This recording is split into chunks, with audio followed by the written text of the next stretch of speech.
So I've been asked to play for the Alzheimer and stroke victims because it has been found that music plays a very important part in the therapy. It revives the memory, stimulates the memory, and it's a result of a nationwide survey. And it's been very effective. Apparently, the people enjoy the music.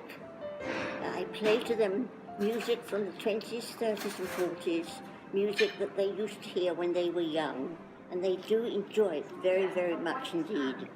Yes, I've always used my music for charity. Ever since I was playing the piano from 7 years old, I've worked with charities. It's very fulfilling, and I think it does really do some good, because I know that the music is very much appreciated.